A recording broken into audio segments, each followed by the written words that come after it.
Hi friends, welcome to our channel. ఎట్టకేలకు Telugu big boss season 8 అయితే నిన్నైతే అందరూ కూడా టోటల్ 14 మంది కంటెస్టెంట్స్ అయితే హౌస్లోకి వెళ్ళారు కదా. సో మీరు చూస్తుంటే నిన్ననే ఒక మంచి గొడవ అయితే అయిందండి. సో మీరు లైవ్ చూసారో లేదో నాకు తెలియదు, కానీ అందులో మనకైతే ఒక ప్రోమో కూడా వదిలేశారు. ఆ ప్రోమోలో ఉన్నది ఏంటంటే, నిన్న ఆల్రెడీ అనిల్ రావిపూర్ గారు వచ్చి ఒక చిన్న ట్విస్ట్ తెచ్చారు కదా, మేము ప్రాంక్ చేస్తున్నాము అనేసి. అంటే ఎట్లా అంటే ఎలిమినేషన్ ప్రకారం అందరూ కూడా ఓట్స్ వేయండి అంటే ఎక్కువ మంది నాగమణి కంటే ఓట్లు వేస్తారు, 4 అయితే వేస్తారు. అందులో ఆదిత్యం ఒకడు. సో తను చెప్పిన రీజన్ ఏంటంటే, ఓకే ఎవరికి మేము ఓటు వేయాలో తెలియక సో వేసాము అనే విధంగా ఆదిత్య ఓం గారు చెప్పారు. కానీ మనకు ప్రోమోలో డిస్కషన్లో నిఖిల్ గారు అలానే నాగమణి కంటే మాట్లాడుతూ, నేను ఒక కొత్తగా వచ్చాను, మీరు ఆల్రెడీ ఉన్నవాళ్ళే కదా, బట్ తను చెప్పిన ఆన్సర్ నాకు నచ్చలేదు, సో వేరే వాళ్ళకి ఎవరికైనా చెప్పుంటే బాగుండేది, నన్ను తొక్కేయాలని చూడడం ఎంతో కరెక్ట్ అనే విధంగా తను మాట్లాడాడనమాట. సో కానీ మీరు చూస్తే ఫ్రెండ్స్, పాపం ఎవరితో కూడా ఇప్పుడు ఫస్ట్ టైం నామినేషన్లో లిస్టులో చెప్పడానికి పేర్స్ వచ్చినప్పుడు, నేమ్స్ చెప్పడానికి వచ్చినప్పుడు, సో ఎవరి దగ్గర పెద్దగా రీజన్స్ ఉండవండి.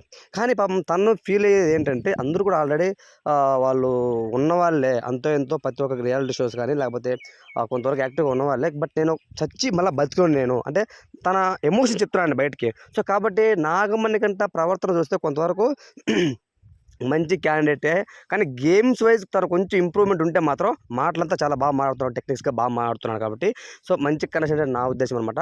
కానీ ఆదిత్య ఓం అంత పెద్ద పర్సన్ అయ్యి ఉండి లాహిర్లో మూవీలో హీరో అతను, సో తను చిన్న చిన్న లాజిక్స్లో మిస్ అవుతూ బిహేవ్ చేయడం అనేది నాకు కొంచెం కరెక్ట్ కాదేమో అని నాకు అనిపించింది. ఫ్రెండ్స్ ఇంకొకటి, ఆర్జే శేఖర్ భాష తర్వాత మీరు చూసారా, దుమ్ము దులిపాడు కదా. సో నాకైతే చాలా బాగా అనిపించింది. సో ఆ ఫైరింగ్ ఉండాలన్నమాట. సో సీజన్ 8లో స్టార్టింగ్లోనే ఇంత మంచి ఫైరింగ్ పెర్ఫార్మెన్సెస్ కానివచ్చు. అది మీరు టాస్క్ కూడా గమనించిన ప్రోమోలో, ఆ టాస్క్లో అయితే నిఖిల్ గారు అయితే గెలిచాడని అయితే ఇన్ఫర్మేషన్ అనమాట. సో నిఖిల్తో పాటు ఇంకా ఇద్దరు కూడా గెలిచారు అని అయితే టాక్ అయితే వినిపిస్తుంది. బట్ మనకైతే నాకు వచ్చిన పెట్టి ప్రకారం అయితే నిఖిల్ అయితే గెలిచాడైతే ఇన్ఫర్మేషన్. సో ఏంటంటే అందరూ చూస్తూ ఉంటారు అనమాట, కొంతమంది ఆ తాళ్ళు పట్టుకొని ఎక్కుతూ ఉండాలి.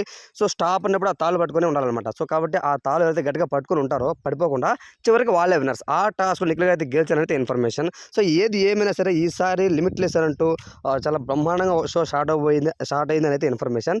కాకపోతే ఏంటంటే ఫ్రెండ్స్, ఇక్కడ ఇంకొక లాజిక్ ఏంటంటే, కంటెస్టెంట్స్ అండి, ముఖ్యంగా కంటెస్టెంట్స్ ఒక్కరు కూడా వెళ్ళినట్టు పర్సన్స్ కాదు. అందులోనూ మీరు చూస్తే హౌస్ కూడా అంత గ్రాండియర్గా లేదు సీజన్ 7 మార్గా చూసుకుంటే.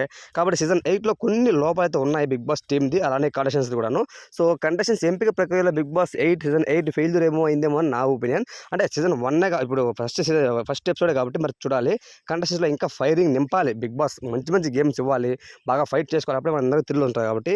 సో నాకైతే ఇప్పుడైతే సోగా అనిపించింది లాంచింగ్ ఎపిసోడ్ కానివచ్చు, సో నిన్న పొద్దున్న ప్రోమో కానివచ్చు. సో ఒక రకంగా నాకైతే సోగా అనిపించింది.